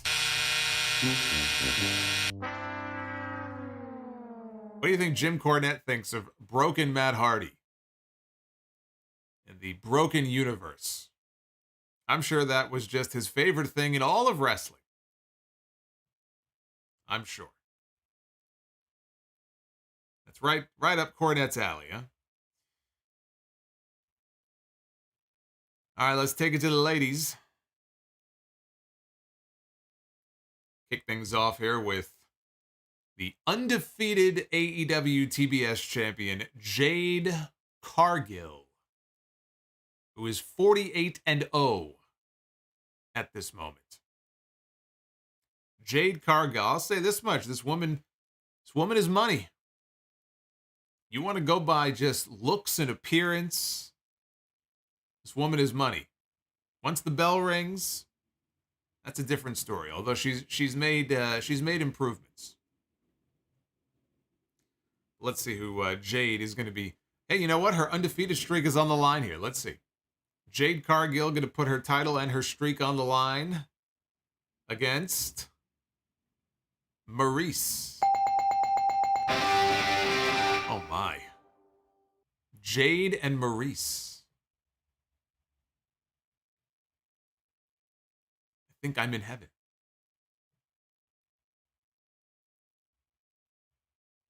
Go to the tag teams. We got to break the tie. Always comes down to the tag teams. We begin with everybody's favorite, the Young Bucks, former AEW tag team champions, former trios champions. They may be trios champions again in less than 48 hours. Matt and Nick Jackson. I know everybody in this chat is a big Young Bucks fan. Young Bucks going to be taking on the Hardy Boys. There's a dream match for some. If everybody was back in their prime and sober and not behind bars. The Hardy Boys and the Young Bucks. You can't give that anything but the bell. So there you go. We went 2 for 3. 2 out of 3 ain't bad for Be the Booker. We've done worse in the past. There you go. The Hardys and the Young Bucks.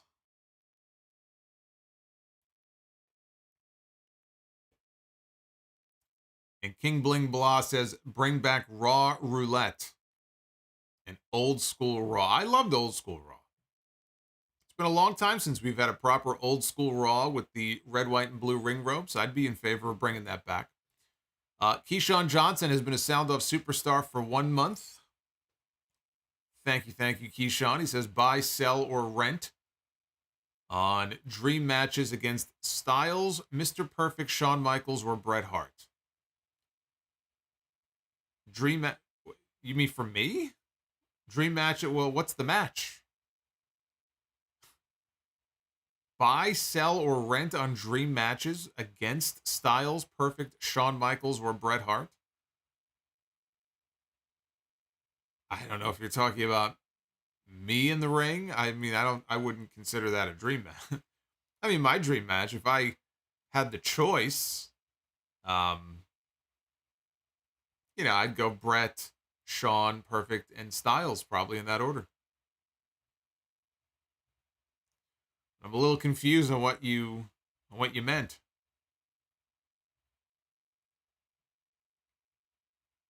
And Juan Ocampo loved the corny review for the Oliver Ostrich match.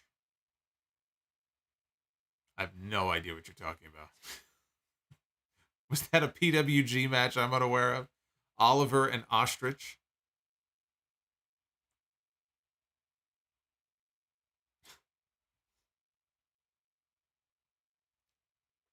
Throw Kurt Angle in the mix, says Beowulf. Yeah, Kurt's a machine. Let Kurt do all the work. I think Kurt would be able to bring me to my best match.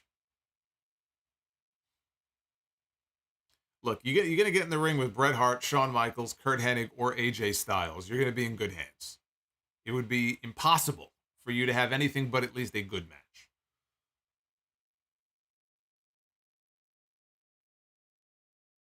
Omega and Ospreay. I see. Oh, that says Olivia. I thought that said Oliver. I said, who the fuck is Oliver? Omega and Osprey. Well, Omega was in it, so I assume he must have hated it. Keyshawn Johnson with the $4.99. AJ against Sean. AJ against Perfect. AJ against Hart. I see. Well, I would go Brett. Brett in the ring with all those guys. Wouldn't have it any other way. We've got Havili Brain. I don't want to butcher this name here, but Havili just became a channel member. He's a Sound Off superstar. I salute you with my Sound Off mug. Welcome to the channel. I know we had some channel memberships lapse for some people who were gifted memberships. So hopefully you guys will consider renewing. Or maybe you might get gifted memberships by someone else. But to everybody who is still sticking with me, I appreciate you. By the way, I should mention this now because this is important. We're going to be live after Dynamite on Wednesday, but we're going to be doing 2 streams on Wednesday. You're getting double the dose of the Sound Off because we are doing a live watch-along on Wednesday afternoon, probably around 1:30 or 2 o'clock Eastern Time, of the very first episode of Monday Night Raw from January 11th, 1993. This Wednesday is the 30-year anniversary of the very first Raw from the Manhattan Center. And so we're going to watch the entire episode. And so that watch-along will be open to everybody can watch, but only channel members will be able to interact in the live chat. So chat will be members only. So I hope that you will join. If you perhaps had a membership that lapsed, that you will renew and you will join me on Wednesday afternoon. That's going to be a lot of fun. Our first watch along of 2023 is the very first Monday Night Raw. Money Benny with the $1.99. Triple H's guys suck, Hit Row especially. Is Money Benny meant to be a play off Money Penny from James Bond? I'm a big Roger Moore guy. Roger Moore is the best Bond. I like Daniel Craig too, but I was never, you know, everyone talks about Sean Connery, and I was a Roger Moore guy. Big Roger Moore guy is James Bond.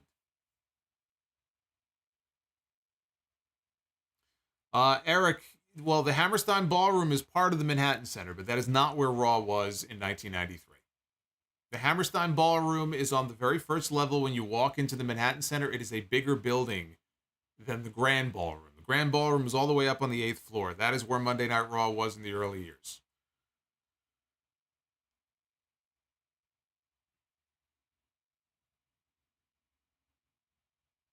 Deep Delicious says, I predict Mercedes Monet. I have to say it right. I'm sorry. Mercedes Monet won't show up on Dynamite. That is his prediction, that Mercedes will not show up on Dynamite on Wednesday. I say that she will. And Booker from Hell with the $2 super chat. Kali against Giant Gonzalez, hour-long Iron Man match. That is an appropriate match from the Booker from Hell.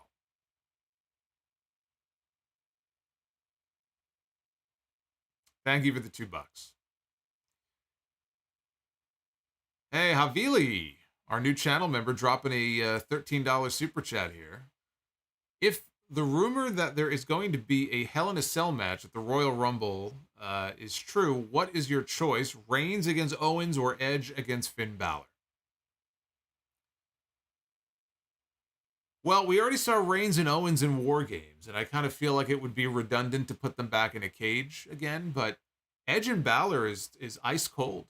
You know, it's been months. So if they can get Edge back on TV in the next, well, I would say by next week, to be honest with you, and really kind of heat this issue up between them again, because the last time we saw Edge, you know, he was getting his ass kicked by the Judgment Day. But I feel like the whole thing has gone ice cold. So they have a few weeks left. They can heat it back up. I think Edge and Balor would probably make more sense just because we've already seen Reigns and Owens in a cage. at Survivor Series. Do we really need to see it again at the Royal Rumble?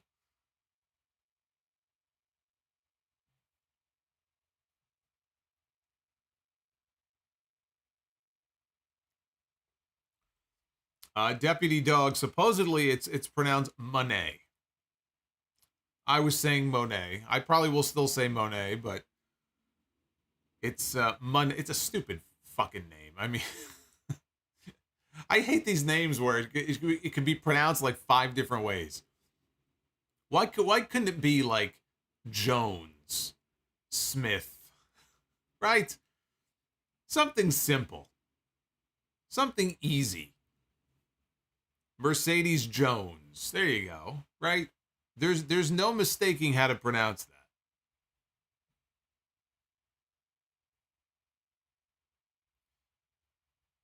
that. Deep Delicious says the Judgment Day or the House of Black. Judgment Day has Rhea and Dom. I gotta go Judgment Day right now. Until the House of Black starts actually having more matches and kicking more ass on these shows, I got to go with the Judgment Day. They have won me over. Mercedes-Benz. Very, very good. Gabriella stealing my thunder tonight with the jokes. And Mercedes Jones, I'll stick with that, says Michael Cuomo. I think we should call her that from now on. I think we should just call her Mercedes Jones. There you go. That's going to be her new name.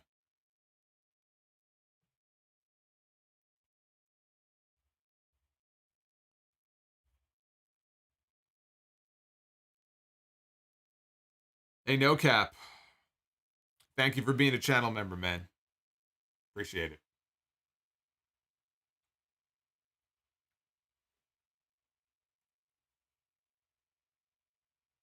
I like Gabriella's suggestion of Mercedes-Benz. You got everybody very excited in the live chat when you said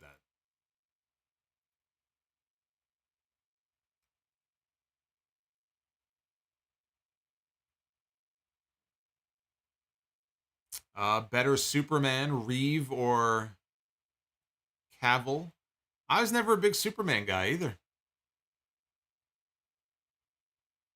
I would go Christopher Reeve, but I mean, I'd be lying if I said I had seen much of Cavill as Superman anyway, so. I was never a Superman guy. I was more a Batman guy than a Superman guy.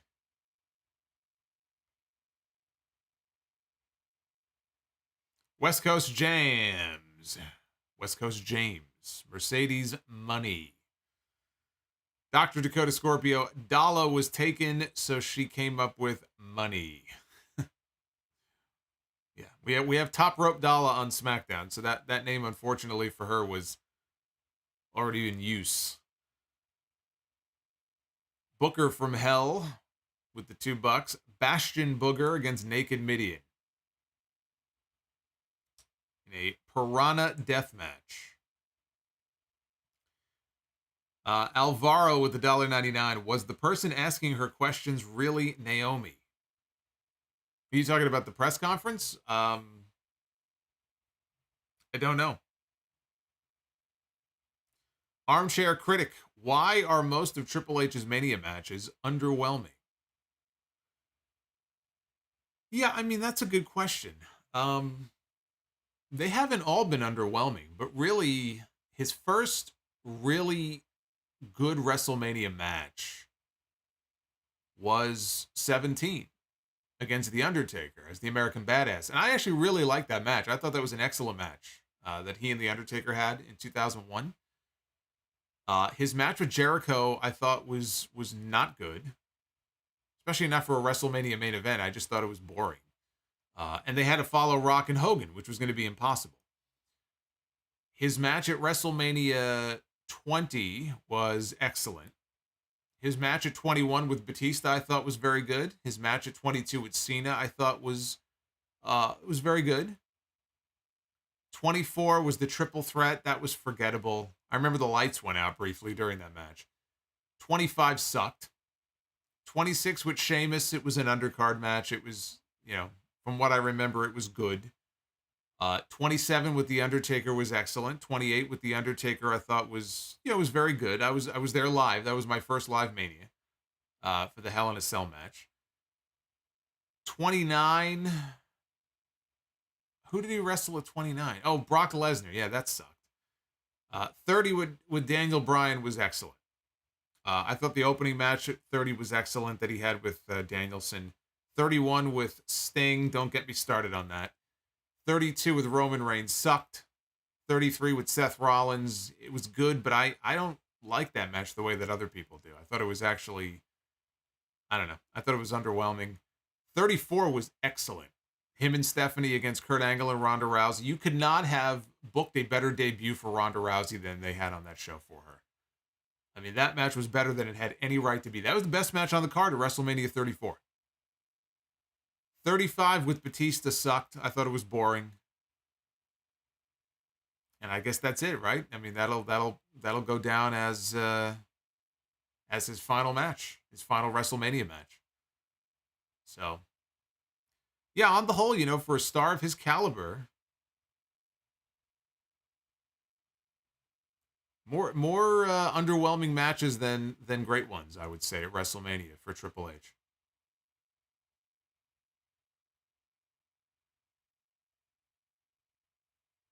Hey, we got Loose Cannon with us. Look at this with the $4.99. What's going on? Actually, Justin Jack just became a channel member for the 4th straight month. 4 months for Justin Jack. Jack, thank you. But Loose Cannon says, if Vince McMahon is the best wrestling promoter, who would be the second best promoter behind Vince? Thank you for all of the great work, as always. I think everybody is pretty much just fighting for number 2. Yeah, if we're counting domestic and we're not looking at Japan, Mexico, anything like that. Bill Watts had a lot of success.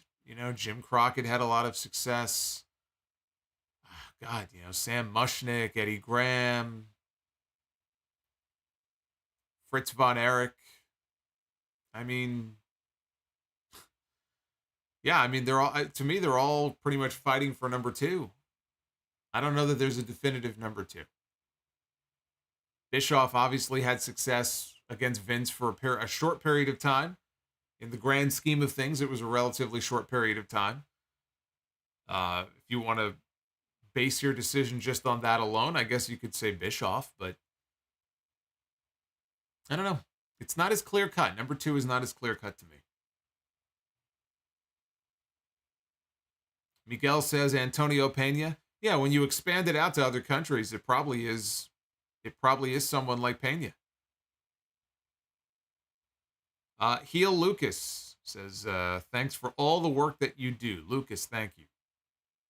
Thank you for saying that. God of Seduction, buy, sell, Kurt Shane, King of the Ring, or Triple H Foley, Royal Rumble. For me, I'm a Triple H Foley Royal Rumble guy. I love that match from Madison Square Garden. So I buy on that. Money Benny says Triple H, Eric Bischoff, or Paul Heyman booking. Paul Heyman. And Juan Ocampo, grow back the fro. Do a hair versus hair match in House of Glory. I don't want to grow the fro back ever again. I don't want that to happen.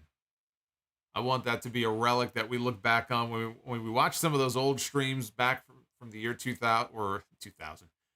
From the year 2020. I wasn't streaming in 2000.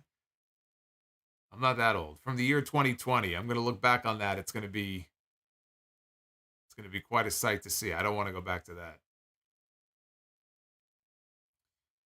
Deep Delicious says MJF should pay House of Torture to attack the Blackpool Combat Club. Oh, God. I saw Evil at Wrestle Kingdom, and it really hit me. What a fall he's had. Not that it isn't deserved. I have no interest in seeing Evil back in New Japan main events, but for a guy who was on top at one point, to see where he's been and what he's been doing, it's like, man, what a fall for Evil, huh? West Coast James, Terror Rising, had quite the career. Oh, yeah. Jean-Paul Levesque. Remember that match Jean-Paul Levesque had with Alex Wright at Starrcade back in 94?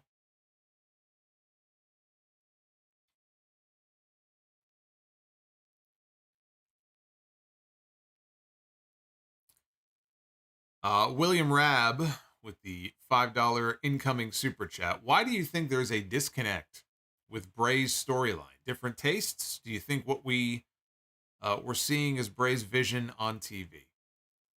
I think it is more of his vision now, certainly now more than it was during the previous regime. And I'm not even saying it's bad. Like, I was into the whole White Rabbit thing, and his return I thought was great, and everybody went gaga for it. But I think it's just at the point now where, you know, he's been back since the beginning of October. And so now it's the beginning of January. It's been a few months. Outside of some live events that he's wrestled against Jinder Mahal, we have yet to see Bray back in the ring. And at the end of the day, it is a wrestling show. So you can get away with doing segments like that for a while, but then you get to a point where it's like, all right, it's time to get in the ring. Now, he's going to have a match at the Royal Rumble. That'll be his big in-ring return. But a lot of these segments, when he comes out on television now, he's got the cool entrance. He's got the cool music. People still dig him. They're still into him. But he just repeats himself. He says the same shit. Even if the words change slightly, he's been coming out and basically treading water now for weeks. It's the same shit every single week in terms of the promos. And so it's just a matter of how I'm at a point now where I'm getting very bored with it. And I'm ready for this to move on to whatever the next phase of this storyline is going to be. It's not moving fast enough. It's like a fucking glacier. It's like a slow-moving glacier. And I also, frankly, I'm a big LA Knight guy, and I don't know that the longer this goes on for, I don't know that it's really doing him any favors at all. And I just don't want this to, you know, end up damaging him in some way. I'd rather see him come out of this, you know, bigger than anything else, so he can move on to something bigger and better. So, you know, we're just at that point now where I'm just like, all right, I've seen it. I've heard the same promos over and over again, and I'm ready for whatever is coming next. And we're not even going to get the match for another, 3 weeks. So it gets old. You know, I know he's telling stories and there's little callbacks and Easter eggs and stuff, but, you know, you can only get away with that for so long. You've got to give the people some action here. You got to do something different.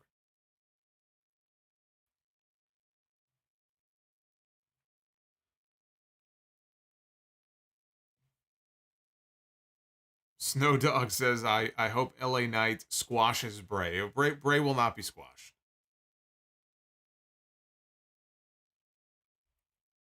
Sadly, if anybody is going to get squashed, it'll probably be LA Knight. I just hope he can come out of this, okay, and move on to something at the, intercontinental level, somewhere around there.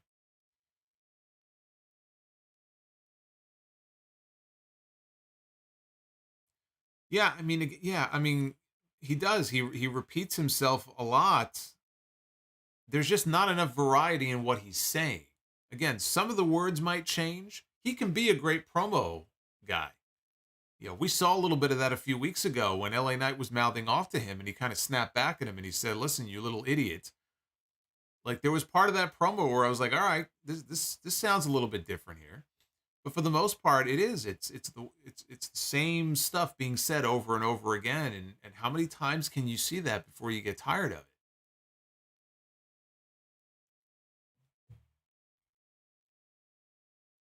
Hey, Havili, dropping another $13 super chat. If WrestleMania's main event should have been a triple threat match 13 with Shawn and Brett, 15 or 29. If rumor was true, Show and Taker would have happened. Who would be the fourth man in the Fatal 4-Way at WrestleMania 16? I'm not sure what you said there. We had a 4-way at 16. It was Rock, Triple H, Foley, and Big Show. I never heard anything about Undertaker if he was healthy to be on the show, being part of the 4-way. I think they were missing some guys. They were missing, namely, Undertaker and Steve Austin. If both of them were healthy and on the show, I think it's possible we would have had Austin against Undertaker, which probably would have been the end of the streak before it even really got going. But there have been a lot of rumors about what he would or would not have been doing. You know, for all the interviews that Undertaker did when he was doing all the media for his documentary series, I sit here now, and now these questions come to me, and that was always one of my questions, because he was supposed to come back earlier that year. You know, Undertaker was supposed to be coming back in January, and he got hurt in the gym, which he talked about, actually. He did address that. He was in the gym training for his comeback, and I think he was in the gym with Bryan Adams, Crush. And Crush wasn't paying attention and spotting him, and I think he tore his pec. So then Undertaker was out for another, 4 months. And they did a whole big thing where Kane came back. Kane was gone for 2 weeks. But they put Paul Bearer with Kane. Kane came back on TV, and that was the night they did that great 10-man tag with the Radicals on Raw. I think it was the February 7th, of 2000. But my question to The Undertaker in all those interviews, if I were interviewing him, would have been, hey, what was the plan for you at WrestleMania? I'm sure they must have discussed what his comeback plan would be or who his opponent would be. Would he have come back as the American Badass in January, or did that only come about because he had extra time off? Right? That's one of those questions I wish somebody would have asked him. But it didn't happen. We still don't know, but I've always wondered about that. Had he come back when he was supposed to at the beginning of the year, would he have been the Dead Man or would he have been the American Badass? And what would the plan have been for him at WrestleMania 16?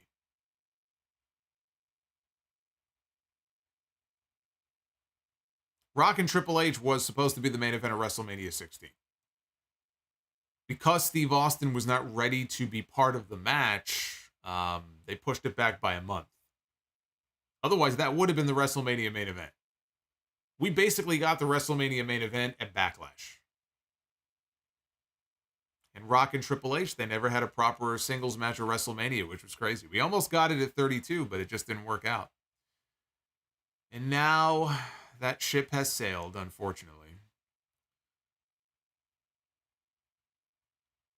And Havili, again, have a great day from Australia. It is Tuesday, January 10th. Well, it's Tuesday, January 10th here as well. But thank you, brother. Thank you for the super chats, and thank you for becoming a channel member. Hopefully, we'll see more of you here on the channel. But thank you.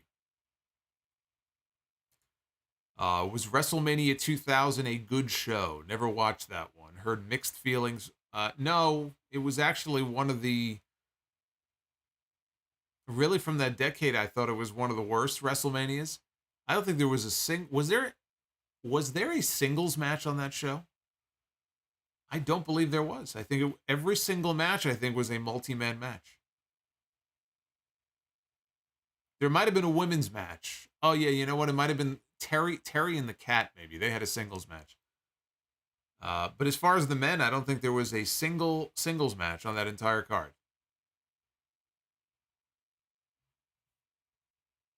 But I don't remember that being one of the better WrestleManias. I mean, they did have let's be honest. It was basically the first TLC match. I know they didn't call it that, but that's what it was. With Edge and Christian, the Hardys, and the Dudleys, that was great. But that's one of those WrestleManias I never have any interest in going back and rewatching.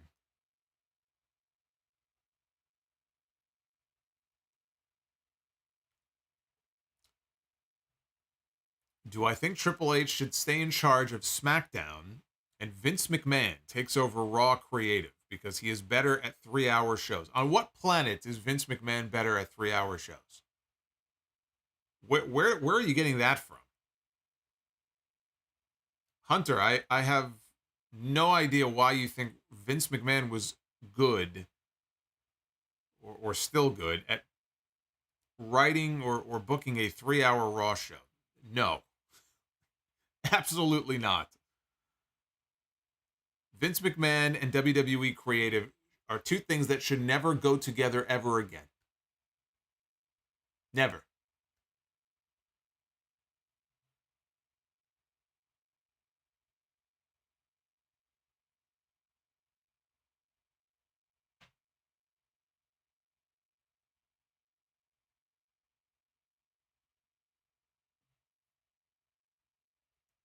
But Hunter, I mean, here's the thing. Even if there were some great, it's not like every single Raw under Vince McMahon in the last 10 years was a terrible Raw. I'm not saying every single episode was awful or a 1 out of 10. But the consistency was such that there was way more bad Raws than there were good Raws. And there had to be a change. There had to be a change. He is not what he used to be. He's not. He's been doing this 40 years. He's almost 80 years old. It is a show that needed a fresh pair of eyes and a fresh vision. Triple H looked like he was giving us a fresher vision. In some ways, I think he has. And I think with Raw, he's lost his way over the last few months. It has not been as fun as it was over the summer. SmackDown has largely been doing very well and kicking ass, but I said it the other day, when the Bloodline storyline is over and the Sami Zayn stuff is over, they're in a lot of trouble if they don't come up with something else on that show to appeal to the masses. Take the Bloodline out of SmackDown. SmackDown sucks too.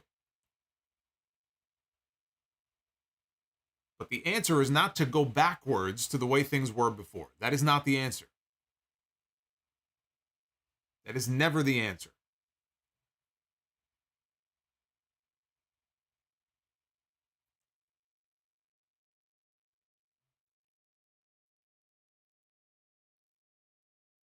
You have managers and coaches in sports who have Hall of Fame careers, and they coach themselves to multiple championships, but eventually, Father Time beats everybody down. You age out, your mind starts to go, you're just not as sharp, you're not as good as you used to be. It happens to everybody. At some point, you have to know when to let go and step aside and give somebody else a chance. And now Triple H has been given a chance. It hasn't even been a full year yet. And all of this talk about Vince McMahon, he's back, and potentially one of these days he may be back in a position to have authority over the creative, aspect of this product. That would be a terrible, terrible idea. Absolutely terrible. We could get a boring Triple H Raw for the next 4 weeks, for another month. Bringing back Vince McMahon would still not be the answer. That option has to be off the table.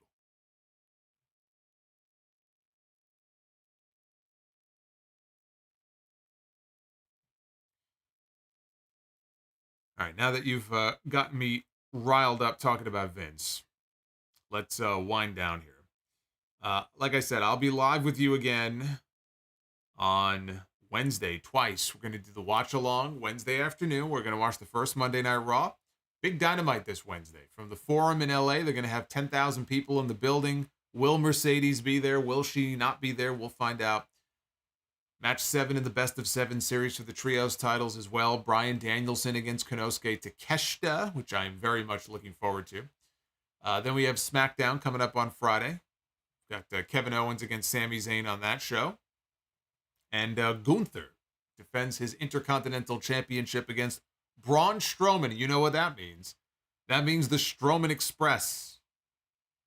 It's being primed and ready for a ride on Friday night. So we got some big shows coming up this week. If you missed it, episode 790 of the Sound Off went up on all audio platforms yesterday. I hope that you will give it a listen if you have not already done so.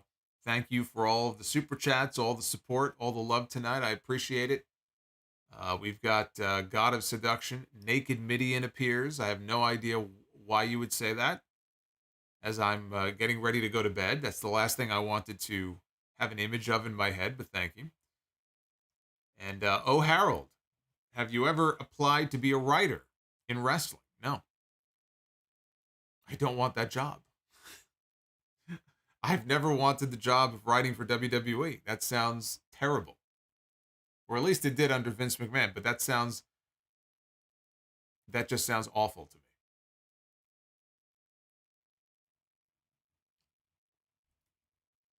Why would you put that evil upon me? I thought you liked me. Why do you want to see me suffer?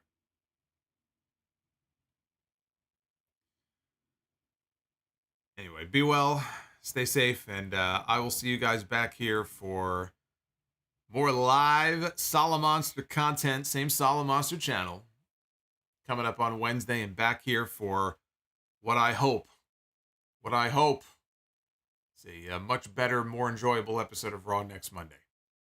So until then, take care, guys. Hello? Mr. P. How are you, sir? Happy New Year. Yes?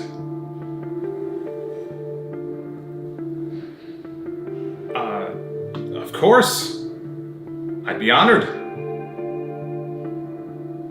Thank you, sir. It would be an honor. Right away, sir. You too. You alright? Look like you just seen a ghost. I got the job. So you're the commissioner of House of Glory Wrestling? Yeah. I guess so. So what's gonna be your first assignment? Go after Charles Mason. You want me to get HOGPD on the line? No. We've tried that before. No, this is personal. We have to go in a different direction here. I know what we need. We need a bounty hunter. And I know just the man for the job.